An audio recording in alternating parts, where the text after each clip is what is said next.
एकाच सरकारमध्ये एकाच युतीमध्ये आणि तरीही दोन जिल्ह्यांच्या पालकमंत्रीपदासाठी तब्बल 1.5 वर्षापेक्षा अधिक काळ हा संघर्ष सुरू राहतो. इतका की दोन नावं जाहीर होतात, त्यावरती आक्षेप घेतला जातो, नियुक्त्या थांबतात आणि अखेर पुन्हा नव्याने राजकीय गणित मांडलं जातं. आता रायगड हे भरत गोगावले यांच्याकडे आणि नाशिक हे गिरीश महाजन यांच्याकडे गेले. पण या निर्णयाकडे फक्त दोन पालकमंत्री ठरले या एवढ्या मर्यादित नजरेनं पाहिलं तर या संपूर्ण राजकीय घडामोडींचा सर्वात महत्वाचा भाग आपल्या लक्षातच येणार नाहीये.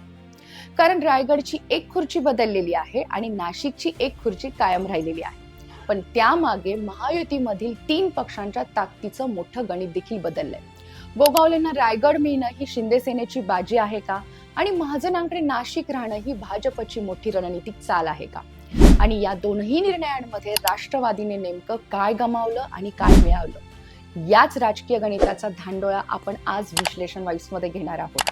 तर नक्की पहा आणि सबस्क्राईब करा विश्लेषण वाईब्स.